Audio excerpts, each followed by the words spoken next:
Assalamualaikum warahmatullahi wabarakatuh. Selamat berjumpa kembali dengan saya Prayitno dari channel Prayitno Berbagi. Pada kesempatan kali ini saya hadir untuk bertemu dengan para guru PAUD ya, dan para orang tua.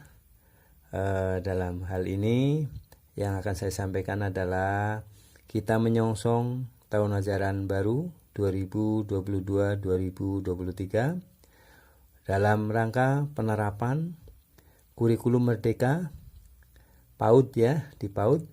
Nah, di sini saya sajikan, saya jelaskan beberapa hal ya mengenai bagaimana penerapan kurikulum merdeka di PAUD.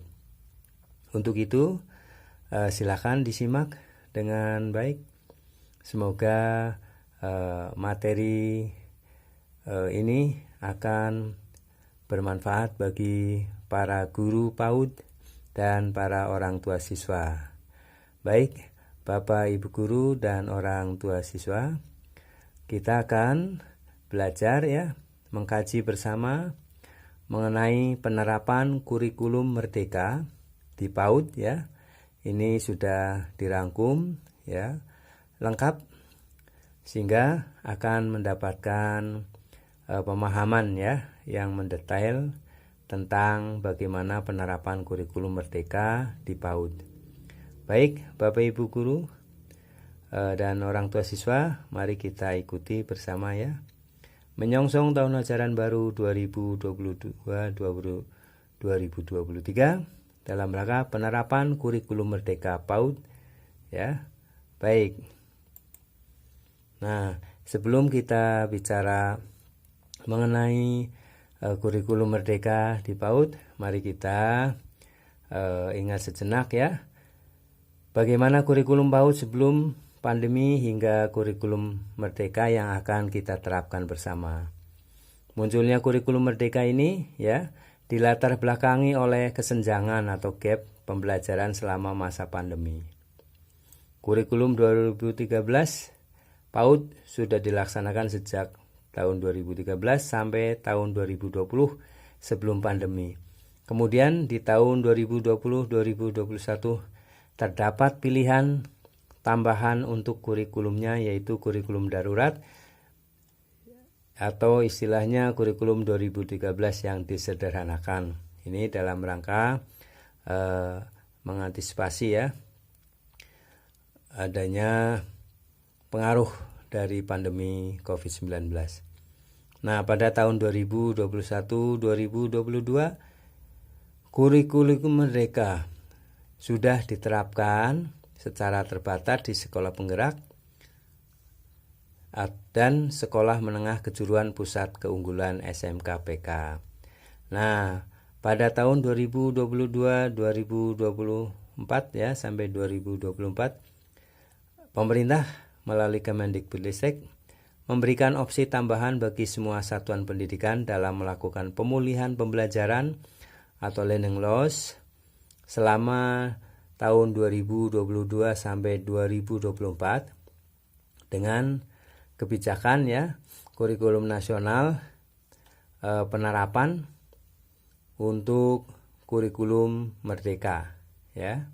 Berdasarkan evaluasi nanti pada tahun 2024 maka akan dievaluasi ya selama masa pemulihan pembelajaran ini. Kurikulum merdeka ini hadir dirancang untuk meningkatkan partisipasi murid dalam pembelajaran. Jadi kelas akan ramai dengan anak yang bertanya atau ikut dalam diskusi. Di sisi lain, kurikulum merdeka memberikan fleksibilitas dan ruang besar bagi kearifan lokal sehingga setiap satuan pendidikan dapat menunjukkan karakter dan keunikannya masing-masing. Nah, itu ya latar belakang di mana sebelum kita akan menerapkan kurikulum merdeka, maka kita sudah mengalami ya beberapa kurikulum, apalagi di masa pandemi ada kurikulum darurat ya. Baik, kita lanjutkan lagi. Pendahuluan Ini kita kaji bersama Peraturan Pemerintah Nomor 4 Tahun 2022 tentang perubahan atas Peraturan Pemerintah Nomor 57 Tahun 2021 tentang Standar Nasional Pendidikan, ya. Untuk pemulihan pembelajaran, maka kita harus mengkaji kembali seperti apa standar pendidikan nasional Indonesia, ya. Nah, standar nasional pendidikan untuk PAUD, pendidikan anak usia dini atau PAUD yang selanjutnya disingkat PAUD, adalah suatu upaya pembinaan yang ditunjukkan kepada anak sejak lahir sampai dengan usia 6 tahun, yang dilakukan melalui pemberian rangsangan pendidikan untuk membantu pertumbuhan dan perkembangan jasmani dan rohani agar anak memiliki kesiapan dalam memasuki pendidikan lebih lanjut. Nah, PAUD ini usia MAS, ya, disebut usia MAS 0 sampai 6 tahun. PAUD merupakan kunci dari keberhasilan pembangunan SDM sepanjang hayat. Usia dini ini, ya, merupakan usia emas tumbuh kembang anak, dan investasi pada usia ini merupakan investasi yang paling tinggi, memberikan kesan mendalam dengan investasi di seluruh periode siklus hidup lainnya. Nah, ini ya, sebagai dasarnya ya, adalah kita kaji kembali mengenai standar nasional pendidikan khususnya PAUD. Ruang lingkup PAUD, ya, ruang lingkup materi PAUD ini. Ruang lingkup materi PAUD dalam standar isi mengacu pada STPPA yang memuat aspek perkembangan anak dan dirumuskan secara terpadu dalam bentuk deskripsi, capaian perkembangan, upaya peningkatan fleksibilitas ruang lingkup materi dengan memberikan ruang kepada pendidik untuk memfasilitasi peserta didik mengembangkan kompetensinya dan mengadopsi prinsip diferensiasi, ragam laju perkembangan anak, latar belakang anak, termasuk anak berkebutuhan khusus.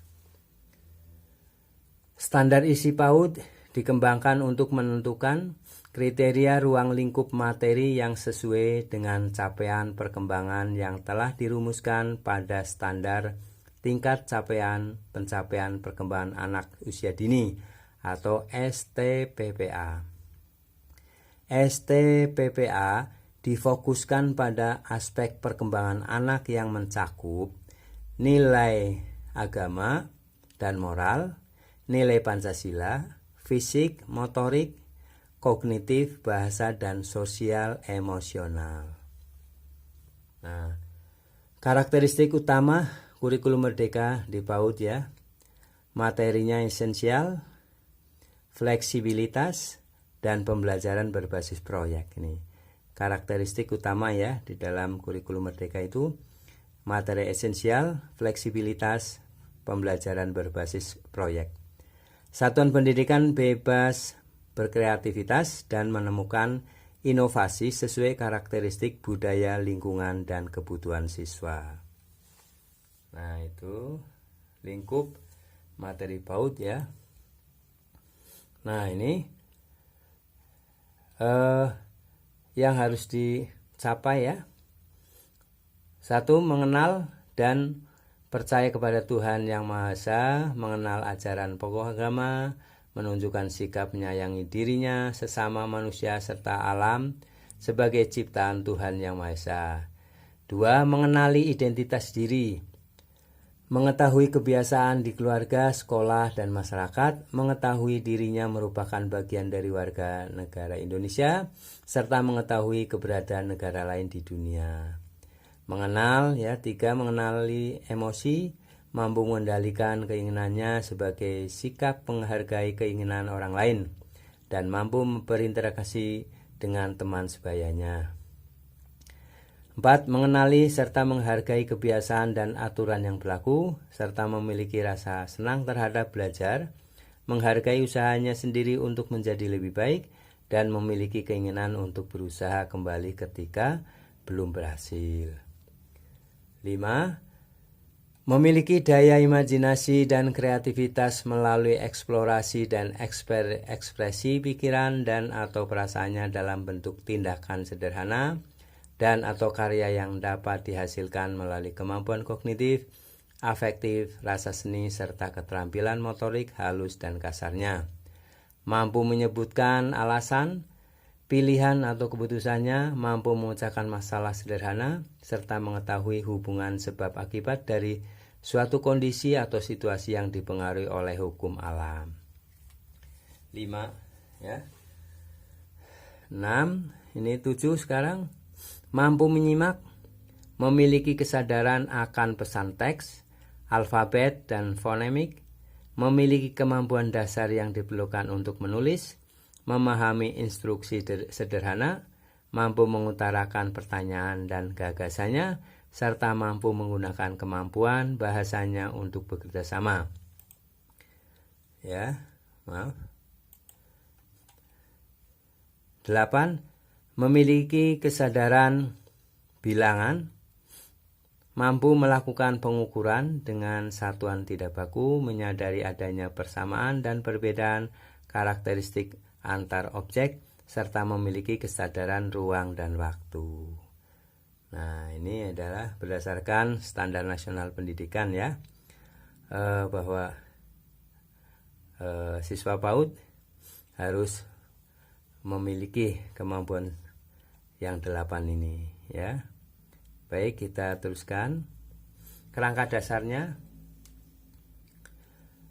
Kerangka dasar kurikulum Merdeka di PAUD ya. Rancangan landasan utamanya kurikulum Merdeka di PAUD adalah tujuan sistem nasional pendidikan ya. Tujuan sistem pendidikan nasional dan standar nasional pendidikan. Ini berdasarkan Undang-Undang Republik Indonesia Nomor 20 Tahun 2003 tentang Sistem Pendidikan Nasional. Yaitu berbunyi tujuannya, pendidikan nasional berfungsi mengembangkan kemampuan dan membentuk watak serta peradaban bangsa yang bermartabat dalam rangka mencerdaskan kehidupan bangsa, bertujuan untuk berkembangnya potensi peserta didik agar menjadi manusia yang beriman dan bertakwa kepada Tuhan Yang Maha Esa, berakhlak mulia, sehat berilmu, cakap, kreatif, mandiri, dan menjadi warga negara yang demokratis serta bertanggung jawab. Jadi kerangka yang kedua ya adalah mengembangkan profil pelajar Pancasila pada peserta didik. Nah, ini yang baru ya di kurikulum Merdeka ini adalah mengembangkan profil pelajar Pancasila pada peserta didik. Jadi kerangka dasarnya yaitu dirancang dengan dasar tujuan sistem pendidikan nasional dan mengembangkan profil pelajar Pancasila pada peserta didik. Kita lanjutkan. Kompetensi yang dituju. Capaian pembelajaran PAUD. Capaian pembelajaran atau CP merupakan kompetensi pembelajaran yang harus dicapai peserta didik pada setiap fase. Dimulai dari fase fondasi pada PAUD. Ya, PAUD ini adalah fase fondasi untuk pendidikan dasar dan menengah. Ya, jadi fase fondasi itu ada di PAUD. Untuk pendidikan dasar dan menengah, ya, CP atau capaian pembelajaran disusun untuk setiap mata pelajaran. Bagi peserta didik berkebutuhan khusus dengan tambahan intelektual dapat menggunakan CP pendidikan khusus. Peserta didik berkebutuhan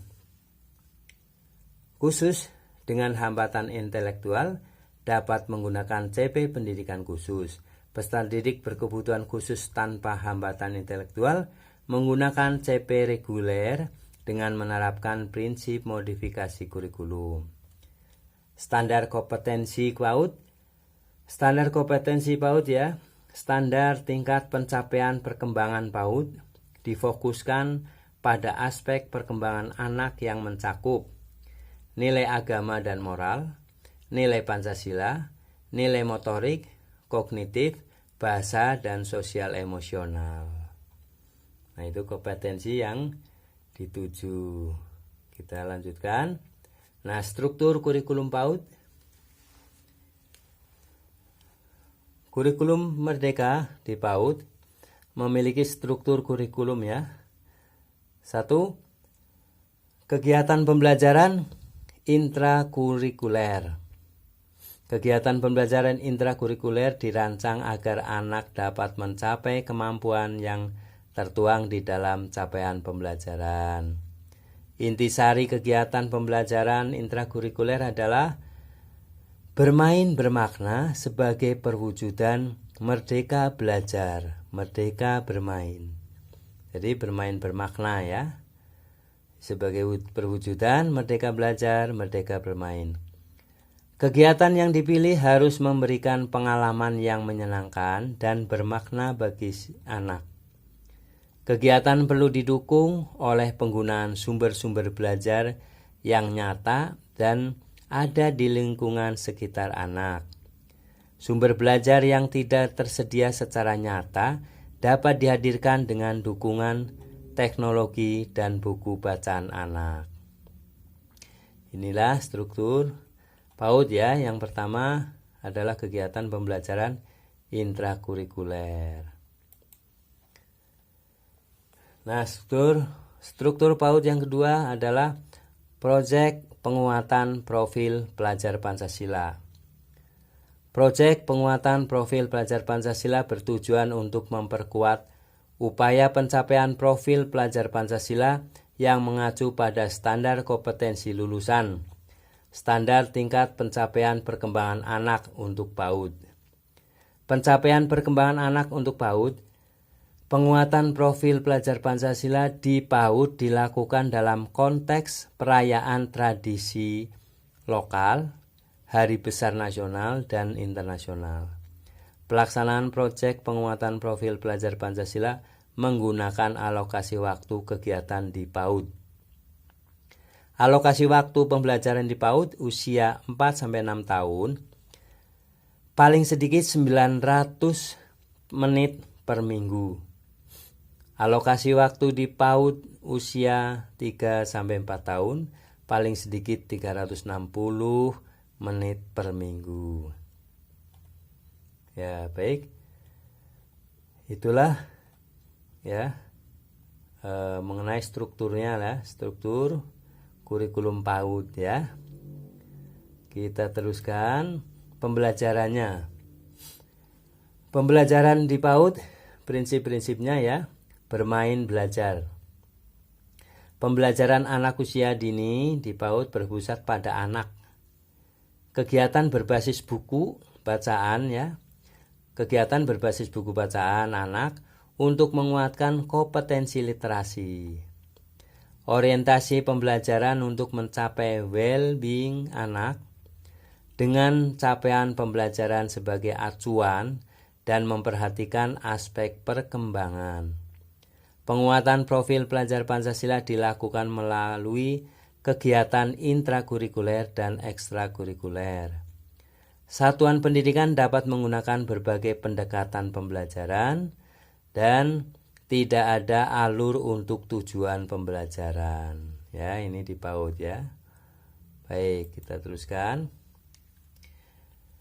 Capaian pembelajaran PAUD disusun sebagai pondasi awal sekolah, persiapan di tingkat sekolah dasar. Sebagai panduan ya, capaian pembelajaran PAUD ini sebagai panduan pendidik untuk memberikan stimulus kepada anak usia dini. Dalam bermain untuk belajar harus dipertimbangkan kemampuan fisik, sosial, moral, linguistik, dan kognitif anak. Lingkup capaian pembelajaran, nilai agama dan budi pekerti, jati diri, dan 3 literasi dan STEAM. Ya, kita teruskan. Elemen capaian pembelajaran nilai agama dan budi pekerti ya meliputi Anak mengenali dan mempraktekkan nilai dan kewajiban ajaran agamanya. Anak mengamalkan nilai-nilai ajaran agama dalam interaksi dengan sesama dan alam, tumbuhan, hewan, lingkungan hidup. Anak mengenal keberagaman dan menunjukkan sikap menghargai agama dan kepercayaan orang lain. Elemen capaian pembelajaran jati diri yaitu anak memiliki sikap positif dan berpartisipasi aktif dalam menjaga kebersihan, kesehatan, nutrisi dan olahraga, dan keselamatan diri. Anak dapat mengenali, mengelola, mengekspresikan emosi diri, serta membangun hubungan secara sehat. Anak menunjukkan perasaan bangga terhadap identitas keluarganya, latar belakang budayanya, dan jati dirinya sebagai anak Indonesia yang berlandaskan Pancasila. Nah, elemen yang ketiga yaitu elemen capaian pembelajaran literasi dan STEM. Anak menunjukkan kemampuan mengenali dan memahami berbagai informasi seperti gambar, tanda, simbol, dan cerita.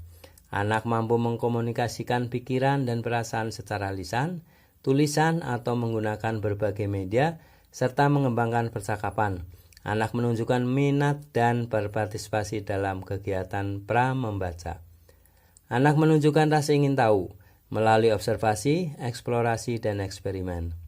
Anak mengenal, mengembangkan sikap peduli dan tanggung jawab dalam pemeliharaan alam, lingkungan fisik, dan sosial. Anak menunjukkan kemampuan awal menggunakan dan merancang teknologi secara aman dan bertanggung jawab.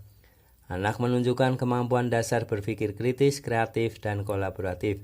Anak dapat mengenali dan melihat hubungan antar pola, simbol, dan data, serta dapat menggunakan untuk memecahkan masalah di dalam kehidupan sehari-hari. Anak mengeksplorasi berbagai proses seni, mengekspresikannya, serta mengapresiasi karya seni. Nilai elemen dari literasi dan STEM. Baik. Nah, sekarang kita kaji bersama perangkat ajar yang disediakan oleh pemerintah di dalam kurikulum Merdeka ya. Untuk PAUD itu 1. Buku panduan pendidik PAUD, 2. Panduan pengembangan pembelajaran, 3. Panduan pengembangan pembelajaran elemen CP nilai agama dan budi pekerti, Panduan pengembangan pembelajaran elemen CP jati diri, Panduan pengembangan pembelajaran elemen CP dasar-dasar literasi dan STEM, Panduan bermain berbasis buku, Panduan contoh pengembangan proyek penguatan profil pelajar Pancasila, dan panduan penyusunan laporan capaian pembelajaran. Bapak Ibu jangan khawatir, ini perangkat ajarnya sudah disediakan oleh pemerintah ya. Silakan untuk modul ajar juga bisa melalui ini ya, bisa dibuka dan di download ya. Silakan, ini sudah disiapkan oleh pemerintah. Bapak Ibu jangan khawatir dan harus siap ya di dalam menjalankan kurikulum Merdeka ini.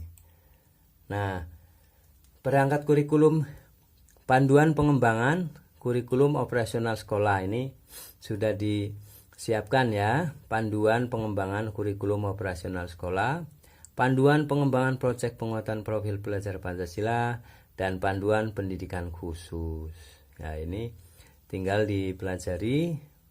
Bapak Ibu jangan khawatir ya. Silakan. Nah, bagaimana penilaiannya? Penilaian di dalam kurikulum Merdeka ya untuk PAUD. Ini tidak ada pemisahan antara penilaian sikap, pengetahuan, dan keterampilan seperti pada kurikulum 2013 ya. Kemudian yang kedua, teknik dan waktu pelaksanaan asesmen ditentukan oleh guru. Teknik asesmen dan instrumennya ya diantaranya bisa menggunakan observasi, catatan anekdot, foto berseri, checklist, portofolio. Nah, teknik dan instrumen lain yang dapat dimodifikasi sekolah ya diperbolehkan. Kemudian pelaporan tertulis ke orang tua minimal 6 bulan sekali. Yang berisi deskripsi kemajuan capaian. Ya, itu mengenai penilaiannya. yang ada di PAUD ya untuk kurikulum Merdeka. Nah, itu saja Bapak Ibu ya. Sekian dari channel Praido Berbagi. Terima kasih sudah menonton dan mengambil manfaatnya ya. Semoga bermanfaat. Jangan lupa subscribe, like, share, dan aktifkan tanda lonceng. Nantikan video berikutnya ya yang menyangkut dengan hubungannya dengan PAUD dan apa saja yang Bapak Ibu guru ya membutuhkan, bisa silakan buka di channel Praido Berbagi. Itu terdapat banyak informasi mengenai pendidikan demi kemajuan pendidikan Indonesia. Baik, terima kasih. Semoga bermanfaat. Assalamualaikum warahmatullahi wabarakatuh.